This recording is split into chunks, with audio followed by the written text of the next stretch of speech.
I'm Berta McGinnis, Executive Director of the Wilson House, and it's my pleasure to welcome you to this very first Women's Leadership Luncheon, and the inaugural one with the Southwestern Vermont Chamber of Commerce and Berkshire Bank. And, you know, look at us, women leaders. Look at all of us.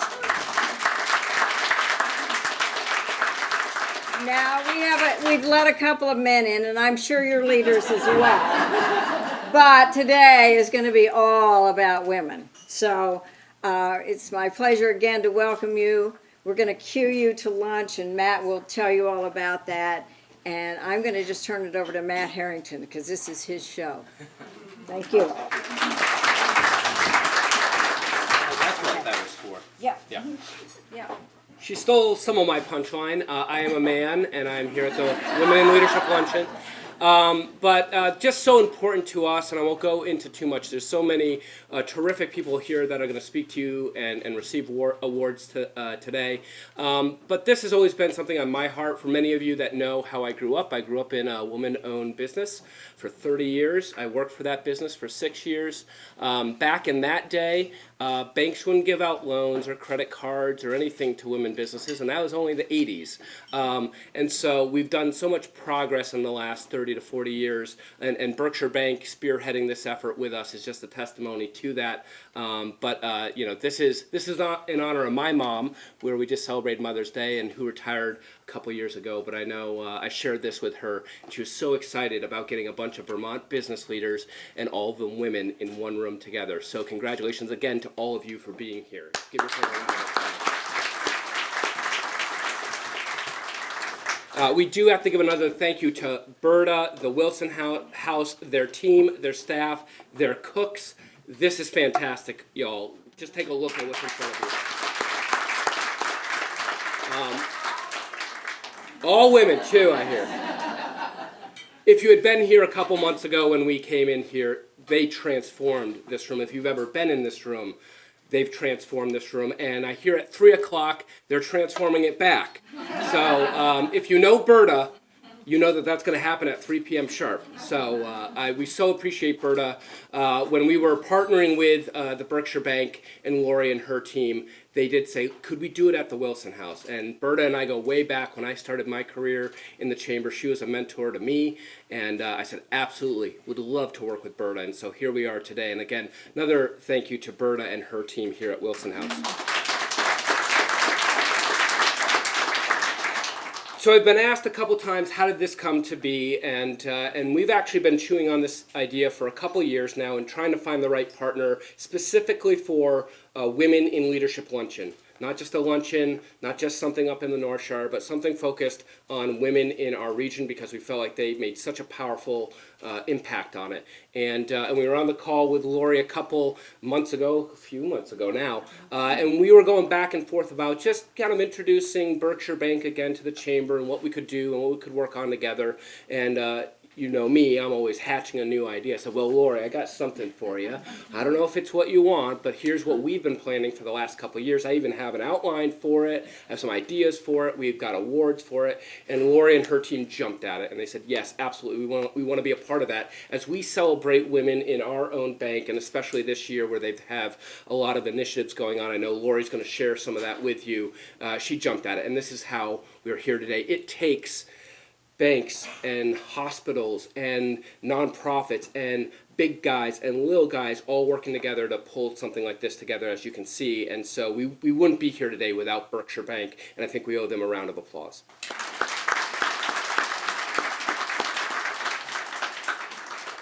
So I don't know if you know, as you're getting introduced to new people, maybe you saw some friends here, there's a little ribbon on it's printed on some of the name badges there, and we do have to thank our supporting sponsors as well. And once we kind of really shored this up with Berkshire Bank, we said, why don't we open this up to our membership? And just, you know, if you want to give a token gift, a token donation to making this happen, we want to make sure that you're celebrated as well. And so I have to thank the Shire's Young Professionals, the Bennington Banner, KW Vermont Brenda Jones, Real Estate Group, the Green Mountain Academy for Lifelong Learning, VNA and Hospice of Southwest Region, United Counseling Service, Coggins Auto Group, the Park McCullough Historic Governor's Mansion, At Home Senior Care, Lundgren Subaru of Bennington, Bennington College, and obviously our keynote here today, Laura Walker. But just a round of applause for those people as well.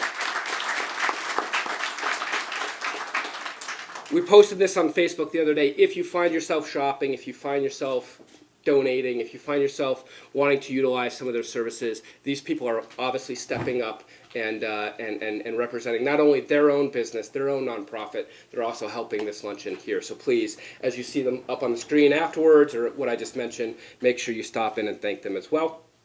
Don't worry, we're going to get to food in just a minute, and we'll get you guys going, and then the rest of the talking happens. But I do want to recognize any chamber board of directors here. I see a couple at this table. Could you just raise your hand? Actually, all of you. Most of you sat all together. Thank you very much. These are your chamber directors. If you do have questions or I've done something wrong, please talk to them afterwards. I also want to recognize we will be handing out 4 awards later, and I do want, if we do have the committee here, I know we have a couple of the nomination committee people here. I know Shannon, you were on that. Anybody else on that nomination committee? So I just want to recognize when we do hand out the awards, again, this wasn't Matt or Michaela or Erica picking them. We did get a committee together when we do hand out these awards, so thank you very much. And then finally, I just wouldn't be able to do this without my incredible staff of Erica and Michaela. You can see I'm biased too. I think I only hire women. I think I've only hired women. Must be my mom upbringing. But thank you so much, Erica and Michaela. They've really pulled the details together like this. Many of you know, especially nonprofit people and probably even some business people, if you're the leader, you come up with these kind of harebrained ideas, and you want a team around you that says, okay, cool, how do we do it? How do we get passionate about it? And, oh, did you ever think about this? And that is exactly the team I have here today. So again, thank you to those two. At this point, I think I'm going to pass it, we're going to release the Berkshire Bank table to get food, and then Berta's going to walk around and let you know when your table is up, but we're going to have you guys get up and go grab some food. We'll get everybody having some food in here. Good afternoon. I'm Lori Kiley, Vermont's Regional President for Berkshire Bank, and I'm so pleased to be here with you today. I'm especially pleased to be with you after the challenging couple of years that we've all had. Many of us have been cooped up on Zoom without the opportunity to gather, so it's really nice to be here with all of you today. I'm here with several members of Berkshire Bank's Vermont team, and we do have a mighty team in Vermont to support this wonderful event, so I just wanted to point them out briefly. We have Angela Dixon, who is our Chief Diversity Officer right here. We have Karen Pitcher from Investment Services, Denise Thompson from Business Banking, Tammy Zako from Wealth Management, Michelle Hunter, our retail Head of Retail Banking, and Katie Brady from R&L Associates.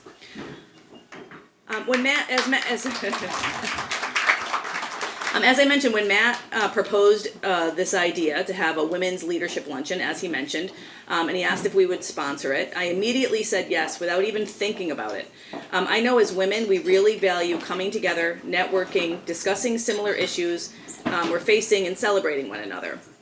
I knew it would be success, and I was right because we had a waiting list for the event. So that's great, and a showing of how supportive people are of this. In planning the event, we wanted to hold it at a women-run organization, so we were so pleased when the Wilson House agreed to host us. So thank you, Berta. We really appreciate it. It's beautiful here. At Berkshire Bank, we're committed to becoming the leading socially responsible community bank in New England and Eastern New York. And we're putting our money where our mouth is by investing over $5 billion over the next 3 years to help strengthen local communities, including Vermont. In addition to these investments, we're implementing programs and developing products to help people toward a path of upward economic mobility, regardless of where they're starting. One of these initiatives is what we're calling the Center for Women, Wellness, and Wealth, which we just announced this week, so it seemed fitting to mention it here today. We developed the center because we have seen far too often the impact on a woman when she does not have control of her financial future. There's a fairly new phenomenon called the gray divorce, where women are getting divorced at older ages. And many really have no clue of what they have or where they have it when it comes to their finances. Then, of course, women tend to live longer than men, and many find themselves widowed in the same situation. And there's domestic violence. which unfortunately COVID has exacerbated. And one of the biggest reasons women say they do not leave those relationships is financial. So we realize that it's crucial that women understand their financial situation and have the tools and resources to achieve their goals and ultimately live happy and healthy lives. Berkshire Bank's Center for Women, Wellness, and Wealth is not a physical location, but a program, and will include an online presence. It will offer events on wellness and financial planning, will partner with community organizations, specialized experts, and thought leaders. Collectively, the center will inspire action to build greater financial stability, alignment, and opportunity for women.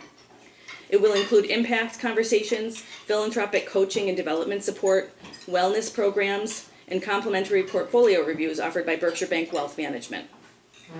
Additionally, we will ensure our interactions with women focus on holistic wellness and planning for life's events.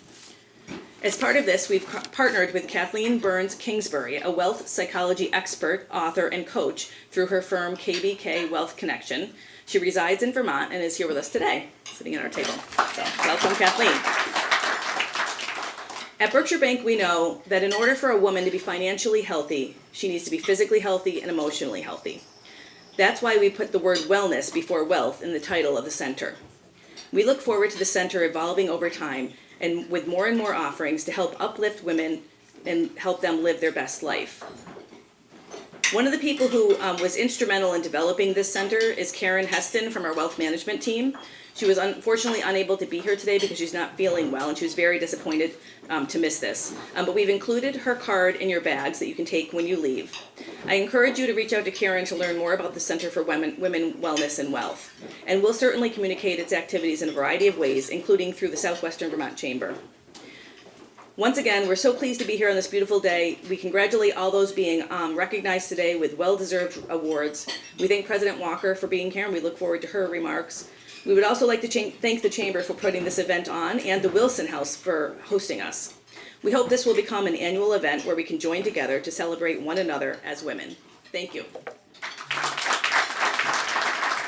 Part of the entertainment tonight, or for this afternoon, is having a distinguished guest with us, and I'll read through some of her bio, but I'm just so delighted and so excited to have President Laura Walker join us here today. It seemed like a fitting choice, and after I read your bio, you may see why.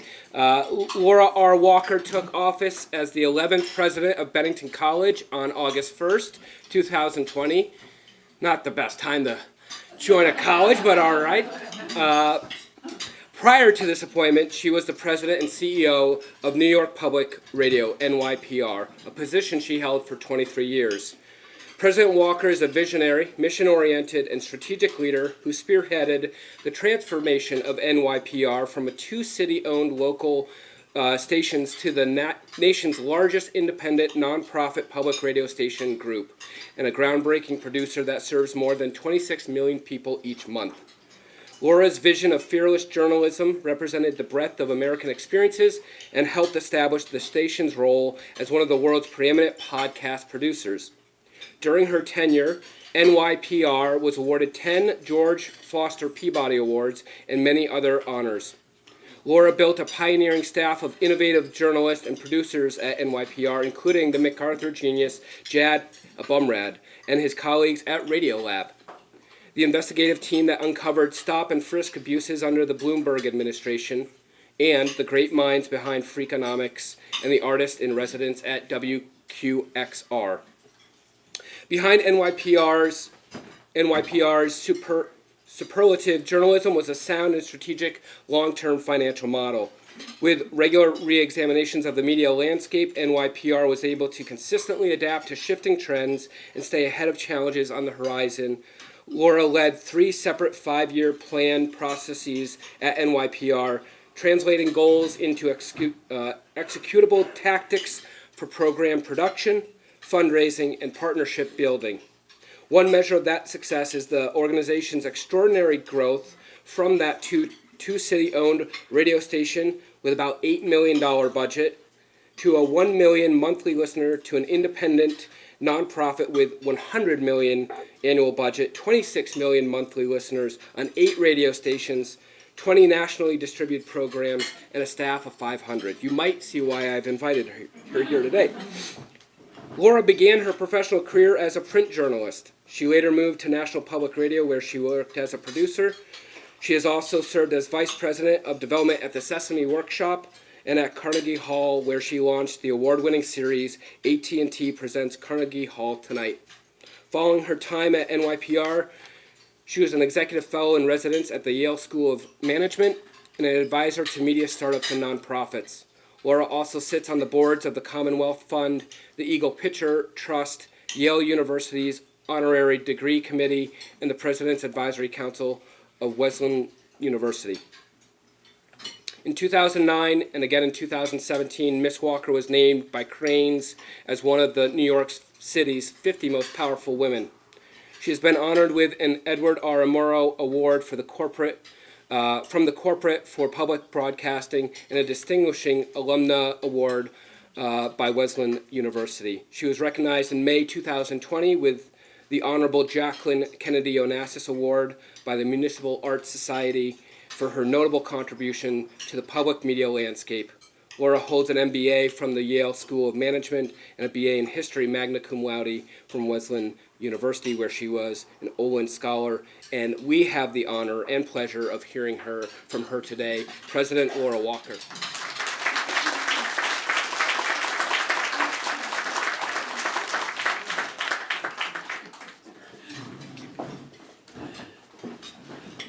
Thank you, Matt. That was way too long.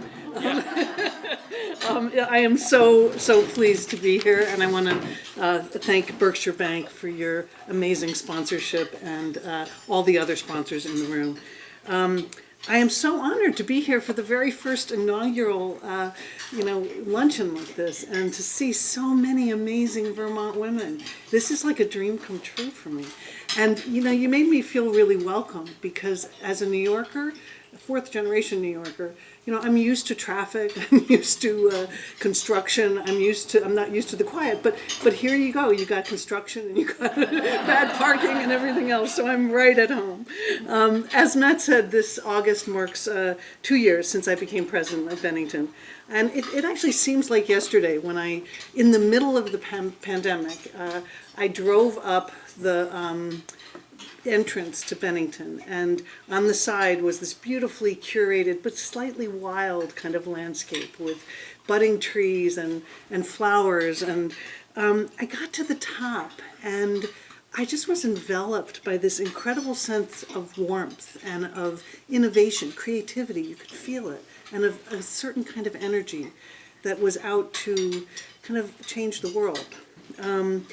I had been to Vermont many times. I actually, during business school and for many years after, I had a group of friends. One of them had a house in Londonderry, so we would come up once or twice a year, and I just loved it. And as I have told my son, he was conceived here in Vermont. But what I saw and felt when I arrived at the top of the hill that day was just unique to me. It was different. And it was really at that moment, I was still in the interview process, that I decided Bennington, Vermont was where I wanted to be. And many people ask me, what has prepared you for this position? Why did you move from being a public media leader to a college president? What made you think you could do it? But like many things, the roots are in family, right?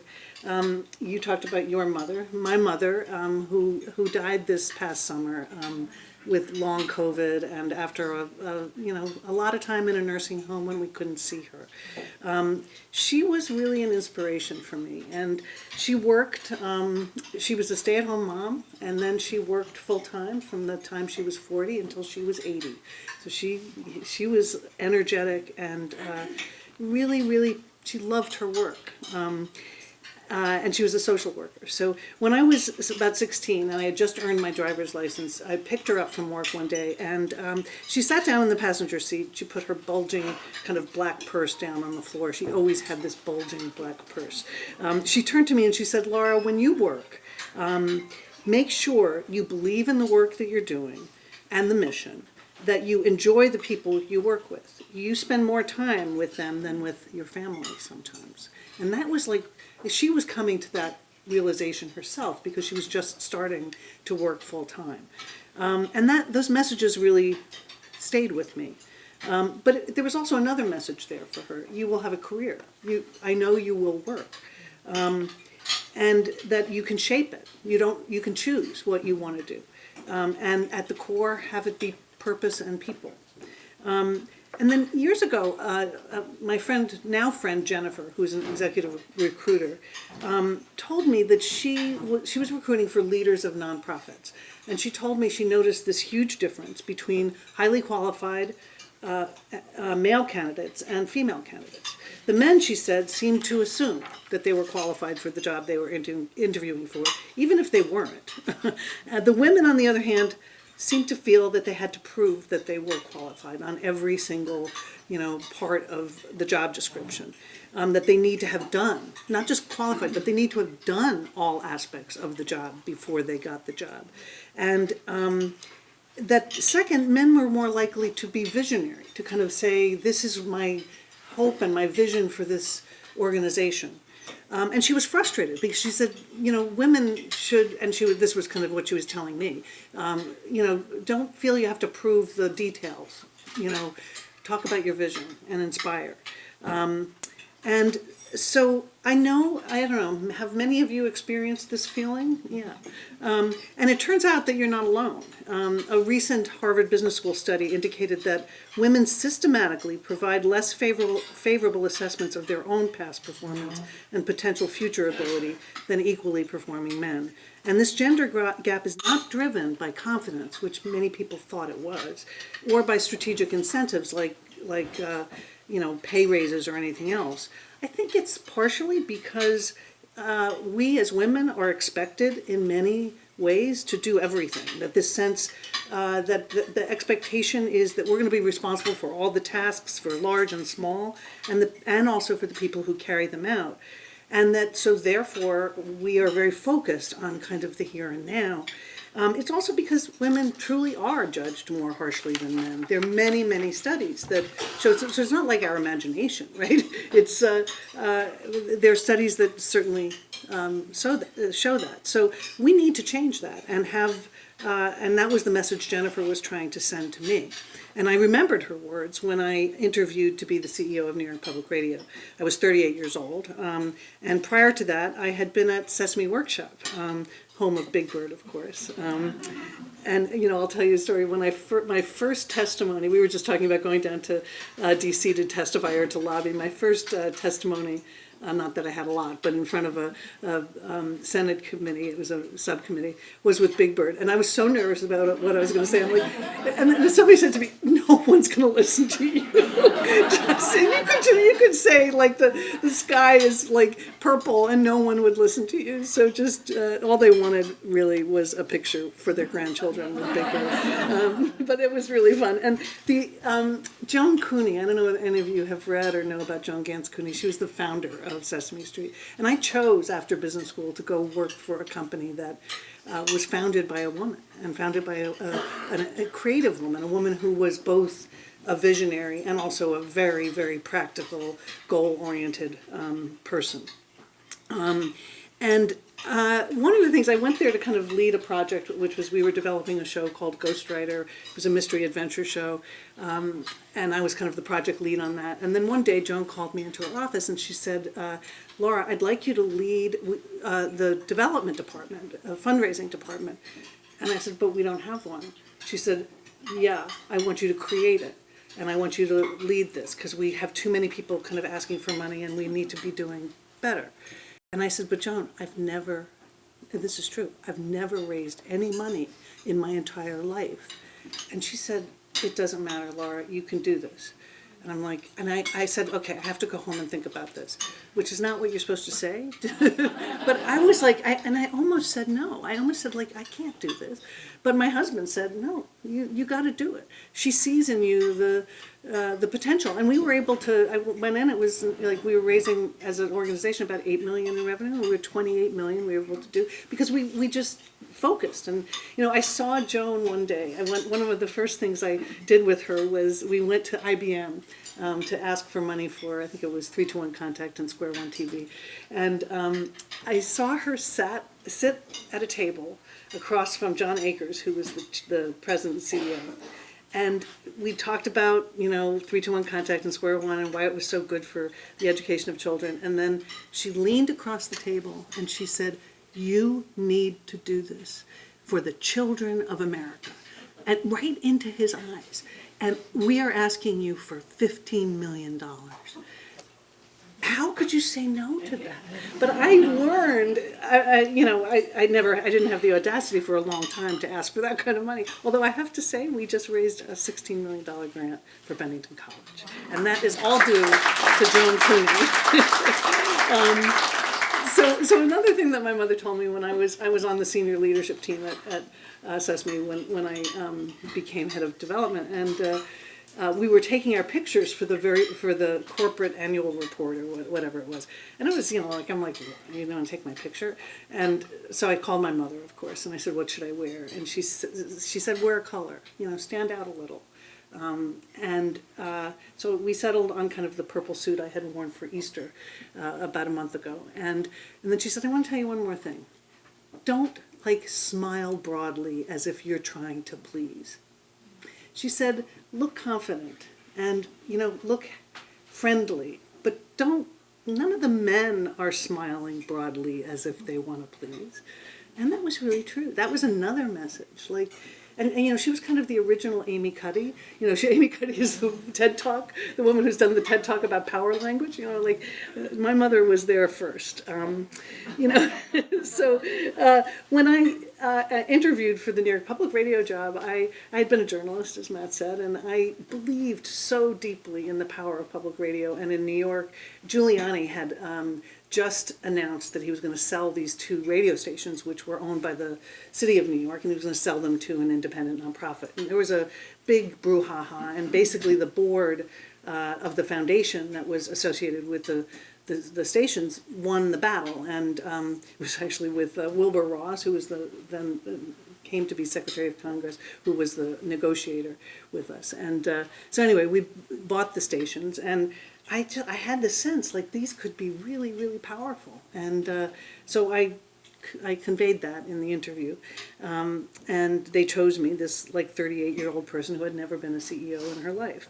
And I was tasked to leading the future of the station. So what happened, though, was that for the first several years, I think I operated more as an operations person. I was trying to figure out what was going on. I was trying to kind of help all the existing shows and the departments just be better versions of themselves.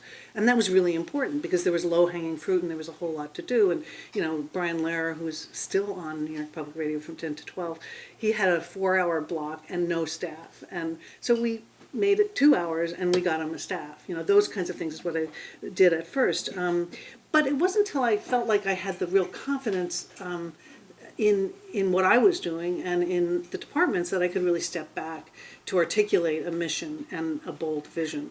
And our mission statement, which I love to this day, is to make the mind more curious, the heart more open, and the soul more joyful through audio programming that is deeply rooted in New York. And that is a mission statement. As my staff used to say, I just loved saying it all the time because it is about it's about that one-to-one contact and that sense of touching the heart, the mind, and the soul, and also deeply rooted in New York, but out to the world.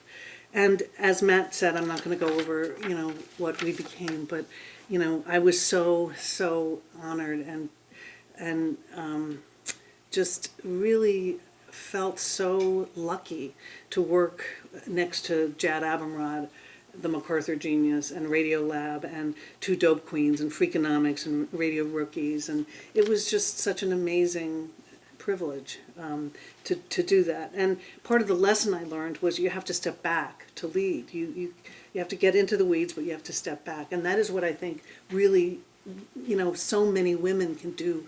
All of you in this room have your own version of that, of kind of looking at the details and the things that need to get done, but also stepping back and saying, what does it mean to be leading, a nonprofit that is helping protect women against sexual and domestic violence?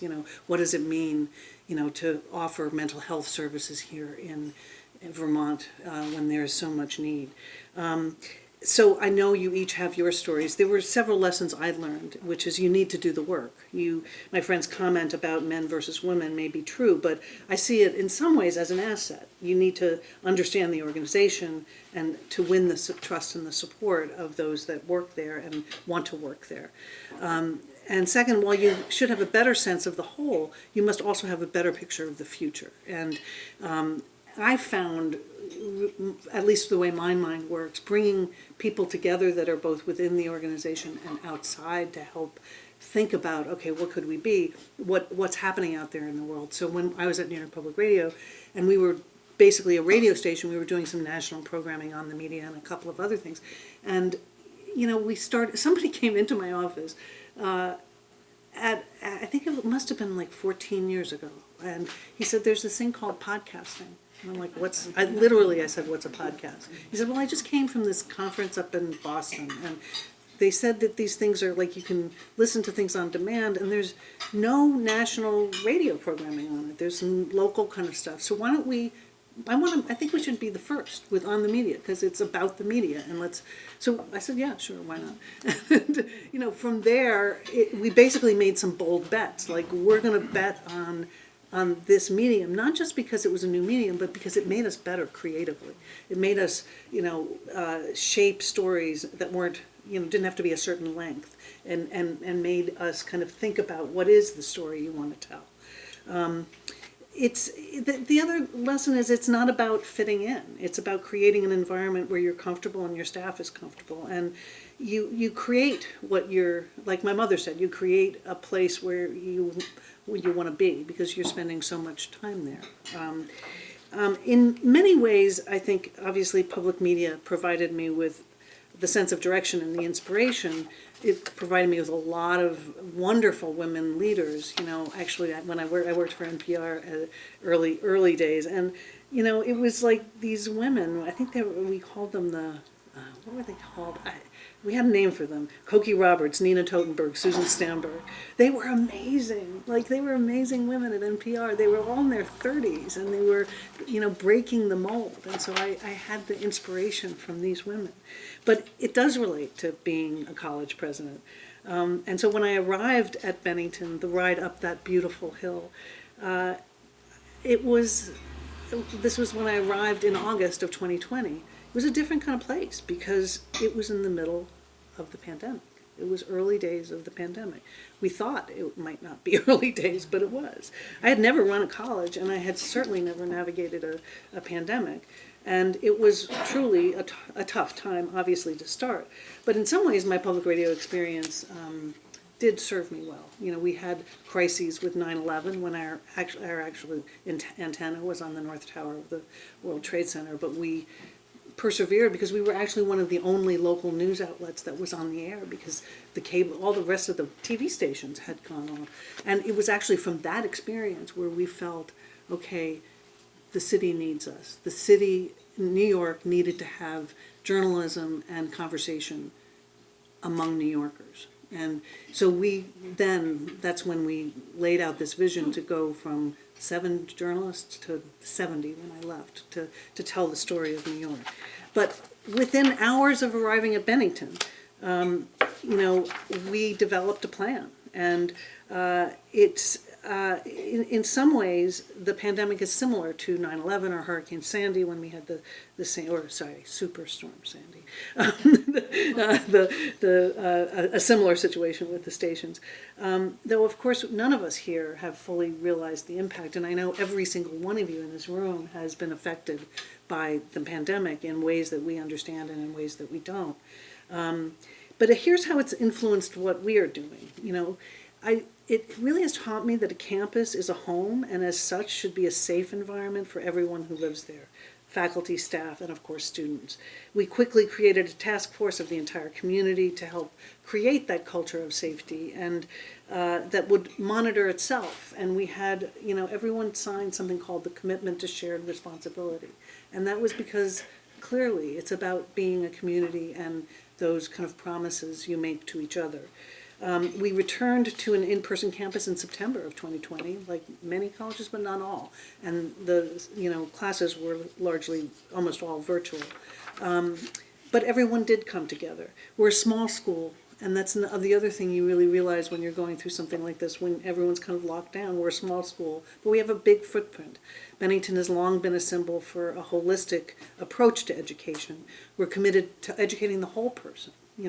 Not just the intellectual, like at New York Public Radio, but also the soul and the heart. And to, the commencement statement that we have at Bennington it talks about a Bennington education nurturing the intellectual, the sensual, the aesthetic, and the ethical.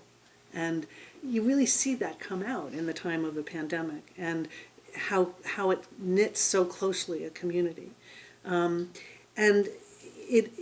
So we've developed also ways, I think, in the pandemic, not just to look internally, but to look externally. So we were able to continue our fieldwork term. Many of you, thank you, all of you who have hosted our fieldwork term students. All of our students are required every year to do an internship, and many of them want to be here and want to stay here in Vermont. So if you haven't done it or you're interested, please come up and talk to me. These are usually 6 to 8 week kind of internships, and the students are wonderful. And I think many of them, some have grown up to be Bennington residents. Bennington and Vermont residents, and so it's a great experience. So we are looking outward, and I will also say that many of our students want to stay in Vermont. And so we have a crisis in Vermont of aging population, and we need to have students stay here. So again, if any of you can help out, that's great. We've also allowed programs, we've developed programs to allow Vermont high school students to sit in on Bennington classes remotely. At the same time, we've done pop-up classes. We're currently doing one, these are just really literally classes that pop up. We've done one on January 6th on food insecurity, and most recently on the events in Ukraine. We have a Ukrainian student and several Russian students, and they're helping to teach that class. We're also partnering with other institutions, including the now closed American University in Afghanistan, to provide classes for Afghani women. And we've recognized that mental health, long an issue on campuses, is not something we can just push to the side, or it's not something we can say, okay, it's taken care of by people going to therapy.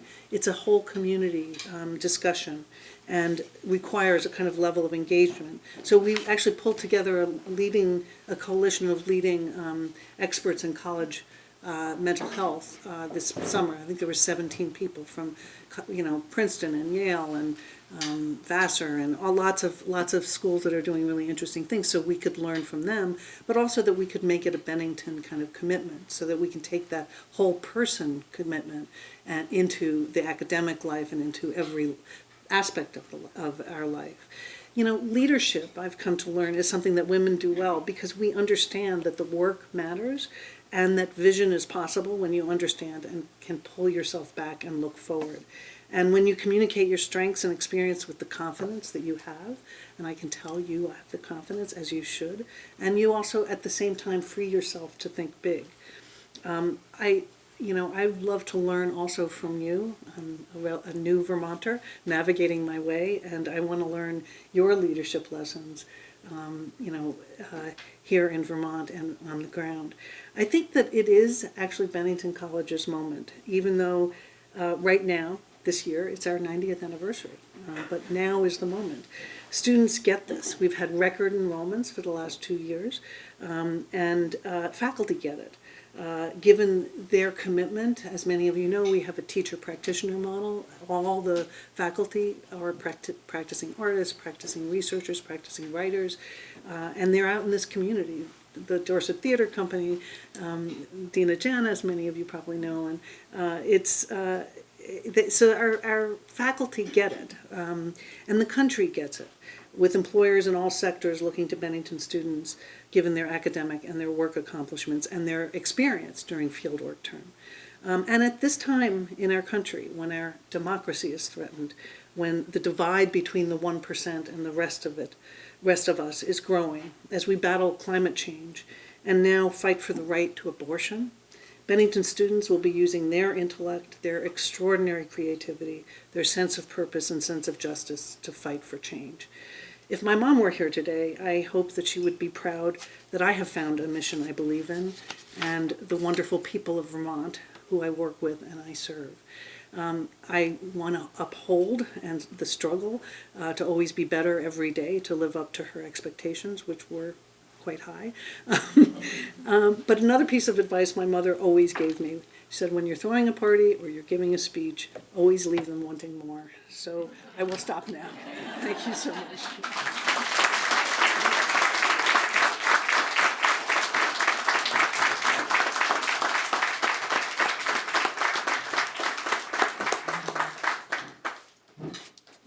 Thank you, President Walker. I now have another great honor, which is handing out 3 awards. We actually have 4 awards today. I'm going to ask Berta to come up for the 4th award. Not yet. But we do have 3 great awards to give out for many of you. Either you nominated or you saw it in the Bennington banner, or you saw it on our website when you signed up. But we are handing out the Young Woman in Leadership Award today, the Woman of the Year Award today, and Lifetime Achievement. So bear with me. I'm going to introduce the award, talk about some of the people that were nominated, and then give a brief overview of the person that was chosen and why some of the nominators or committee thought this person should be awarded. Then we'll have that person come up. I'll ask Lori to get up here with me. We'll do some photos out front. I know, Loriana, you're there. So we'll have you come up, and then we'll move on to the next award. And I have to get good at picking the right award because Michaela said I should organize these. Okay, I have it. All right, so the first one, Young Woman in Leadership Award, is presented to a young woman between the ages of 21 and 40 for outstanding leadership and service, and is seen by her peers as a woman on the rise. The nominated women this year included Sarah Krinsky of W Collective, Hildene and Bennington College, Kaya Kirk of the Better Bennington Corporation, Bennington Bookshop, and Couch and Cork, Jenna Caslin of Bennington County Child Advocacy Center, Ellen Adams of Zippy Chicks, Katie West of the Southern Vermont Supervisory Union, Alana Hart of the NAACP and Vermont Partnership, Jess Bouchard of Berkshire Arts and Technology Charter Public School and Queer Connect, and Bree Magnifico of W Collective and Your Belly's Deli. The person that this was awarded to is a young female, and she's just about everywhere in Bennington, and now we can say Bennington County because she's up here.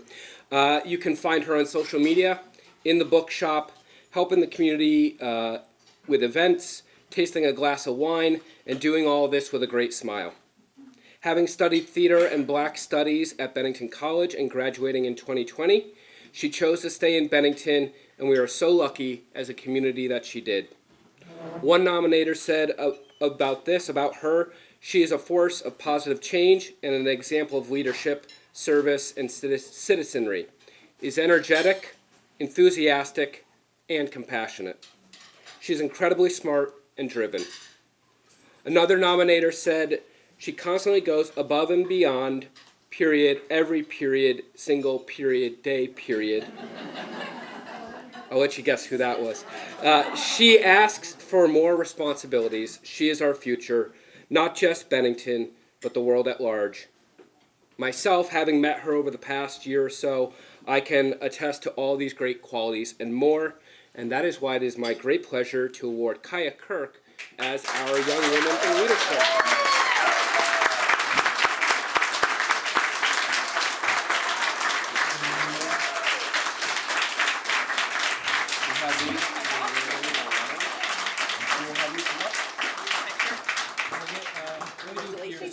we doing?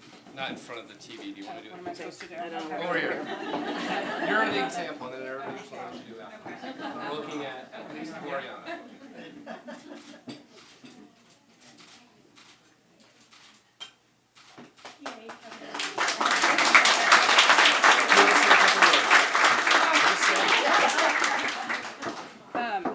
Hi. Anyone who knows me knows this is not my thing. But thank you. This is so nice. I love you all. I don't know half of you, but I love you. Thank you.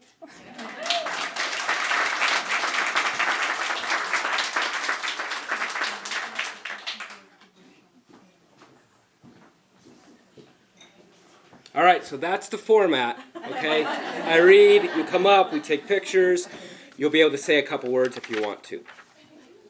Next is the Woman of the Year Award. This award is presented to a woman in 2022 for her outstanding leadership and service to her organization, community, and career. The nominated women this year included, and my staff wanted me to do this to make it sound like the Oscars. They said, say the nominated people. So all the cameras can go on them as they wait. The nominated women this year included Shannon Barsotti of the town of Bennington, Susan Plaisance of the Bennington Banner and Manchester Journal, Nancy Kojal, owner of Couch and Cork, Susan Howard of the Northshire Rescue Squad, Lorna Matern of the United Counseling Service, Patricia Johnson of Southwestern Vermont Medical Center, Grace Winslow of Open Arms, Ellen Adams of Zippy Chicks, Bibi Bullock of the Arlington Common, Ilsa Savabata of Meals on Wheels, Renee Gordon of the Southern Vermont Supervisory Union, Ann Corso of Southern Vermont Arts Center, Jennifer Jasper of the Bennington Performing Arts Center, Sarah King of VNA Hospice of the Southwest Region, Pamela Duchesne of Southwestern Vermont Medical Center, and Sharon Rochelle of J.K. Adams. As you can see by this list of terrific nominees, this was a tough choice for the committee. This person is often behind the scenes, creating the programs and events, getting people together, volunteering above and beyond, and usually, like me, handing out the awards, not receiving them today, which makes this so exciting for all of us. This woman has worked tirelessly for her home community in the region for over 30 years. She is synonymous with her place of work. Said one nominator, she is a connector, supporter, and friend to many. I'll also add a mentor to many who have passed through and decided to make the Shires their home. If there's a person not on my Rolodex of contacts, I'm usually calling her up, saying, do you know who this person is? And usually our conversation starts that way with, hey, do you know, ... This woman exemplifies leadership as a personal quality and is an exemplary role model for other women who wish to do better for their communities, connections, and themselves. I'm proud to hand out the Woman of the Year award to none other than Susan Plaisance.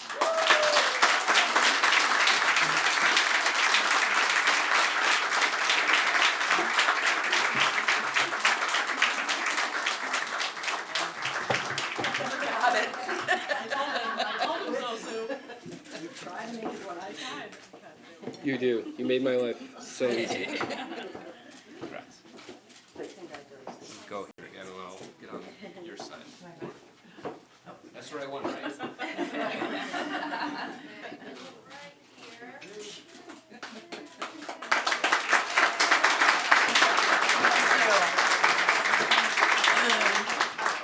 So Kaya stole my line, but I bet you a lot of people in the room don't believe that I don't like doing this. But I don't.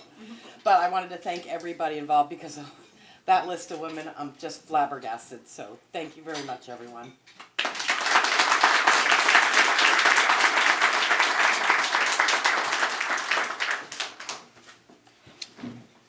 All right, and then we have one more award that I'll hand out, and then we actually have a video recipient for the final award, but I'll ask Berta to come up to present that one.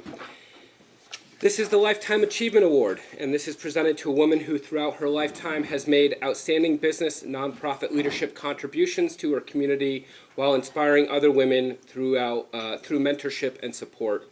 The nominated women this year included Brenda Jones of KW Vermont, Linda Benway of Casablanca Motel, Carolyn Blitz of Old Mill Road Media, Katie Cleaver of Katie Cleaver Metalsmith, and Mary Blair of J.K. Adams.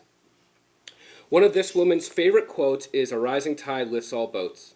and that has been reflected in her approach to the community building through her illustrious career. She has had a global career, and I hear some of that was spent at a Chamber of Commerce. Since moving to Vermont, she has served countless hours and in roles that have enhanced our community. Among them, she has served as the chair of the board of the Carlos Otis Stratton Mountain Clinic, chair of the board of the Stratton Community Foundation, chair of the board of the Mountain School at Winhall. She is a founding member of the Manchester Business Association and has served on the boards of the Southern Vermont Arts Center, the Bennington Museum, and the Manchester Music Festival. She has been a role model and mentor to many, many women. She is constantly inspiring other women to do great things by the way she encourages them to live openly, work hard, show respect, lead by example, and always pay it forward. With her husband, she founded Old Mill Road Media, publisher of Stratton Magazine, Vermont News Guide, Berkshire Magazine, Manchester Life, and probably some others that you guys have bought even this afternoon. Although we have had many amazing women nominated, as you have heard, the committee truly felt that there was one that stood out as impactful to the whole region. That woman is Carolyn Blitz, and we have the honor of awarding her today the Lifetime Achievement Award.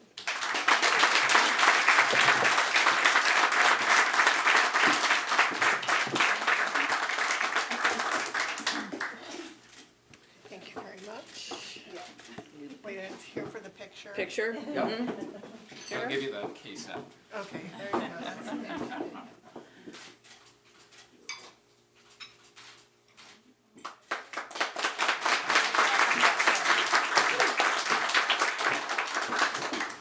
Well, I'm going to take a minute to talk because I, like the other honorees, am very unaccustomed to being recognized. I prefer the behind the scenes, but I did want to tell my story in a brief way.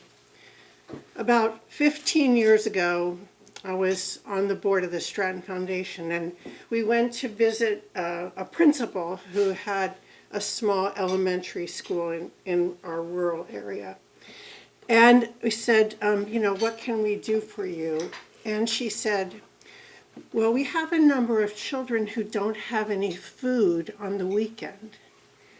And I was like, I don't know how to unhear that. We're living in this beautiful place, so rich and green and lovely, and second homeowners and first homeowners, and there are kids that don't have food on the weekend.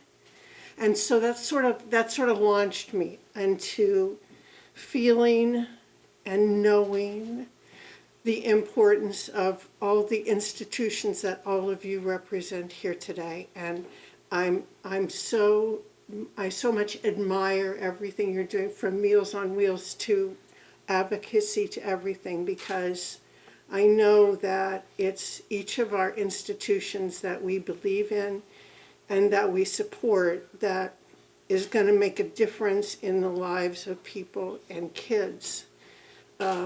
And I do want to tell you about, since I have a little more lifetime left to go, we just are starting a new initiative called the Bennington Sports Foundation, which is going to make sure that kids in Bennington County who want to participate in sports and learn all those great things that you learn from a team, from competing, are things that they can learn, despite any economic barriers.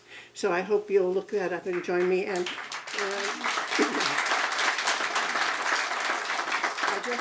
I just want to thank everybody. It is for me a wonderful privilege to be able to make a difference in people's lives, and I really appreciate the honor, and I appreciate everything that all of you do and all of us do as a community. So thank you.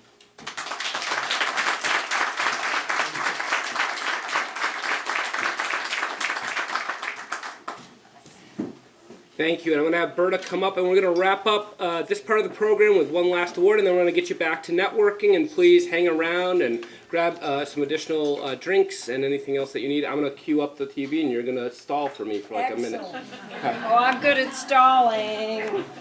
First of all, I have to get my step stool. Well, I thought it appropriate, and I talked with Matt about this as we talked about the awards today, because we're in the Wilson House, and I think most of you know the Wilson House is the birthplace of Bill W., who was the founder of Alcoholics Anonymous, along with another Vermonter, Dr. Bob, who was originally from St. Johnsbury, that we would give an award for a woman in recovery. So that is our final award. Oh, you're queuing up. Okay. Cover up. They're going to know who it is. Yeah. Haven't given my spiel yet. At any rate, most of us in this room work really hard at being successful in one career. And our honoree for the Woman in Recovery has had several. She's been a journalist. She was once the editor of Vermont Magazine many years ago. She's been a grassroots organizer with women's issues, family issues, education, environmental policy. She's always been a champion of communities that are inclusive, that are family-oriented, that really speak to Vermont. And we are lucky because she embraced sobriety about 17 years ago here at the Wilson House, and since then has done many great things in our community. And she is now one of the voices of Bennington 4 in Montpelier, and it is Kathleen James.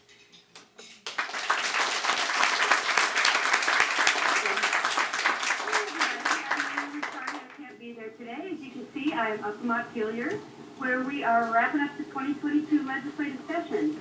I just wanted to thank you for this award. I've been thinking a lot lately about 2005. 17 years ago, that was the year I got sober. I was 41 years old, and I can honestly say that I thought my life was ending. I know now, looking back, that it was really just beginning, and that a bunch of doors were about to start opening for me. And I put my life back together and found recovery one day at a time. So what I wanted to say is that this award I'm very happy to accept, not for myself, but on behalf of the millions of people and the millions of women who have found recovery and gotten sober. If I can do it, believe me, anybody can. So this is for all of us and for everybody who's ever done something hard. Thanks a lot.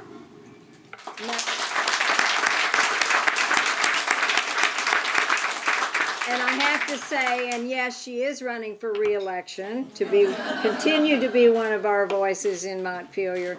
And she has been a great leader and advocate for women in recovery, so we're really pleased to honor her. And thank you all again for coming to the Wilson House today. I know many of you may have not have been here before.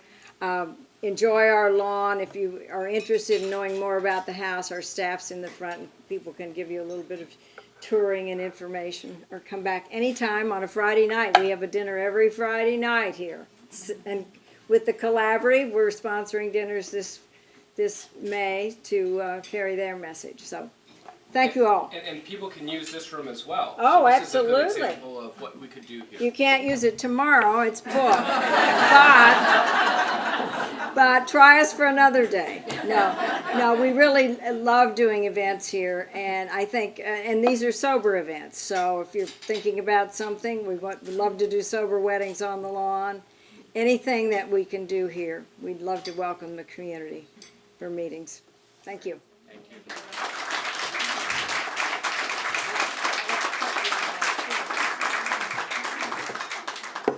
And just so everybody sees, we do have an award that we will get to Representative Kathleen James as well.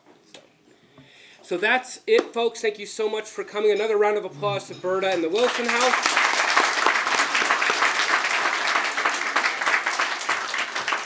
Our presenting sponsors, the Berkshire Bank and their team here. And those award winners as well. Another round of applause for them. So I'll end by saying, this is the inaugural one. We wanted to try this out. It's sold out. There's a waiting list of like a couple dozen, I think, at this point. So I think we'll probably be back next year. Look out for that. Make sure you're nominating, or if you want to be nominated, encourage the person next to you. But most importantly, we're gonna wrap up here. Let you all just connect, network, and get to know one another a little bit more. And thank you again so much for being here today. Thank you.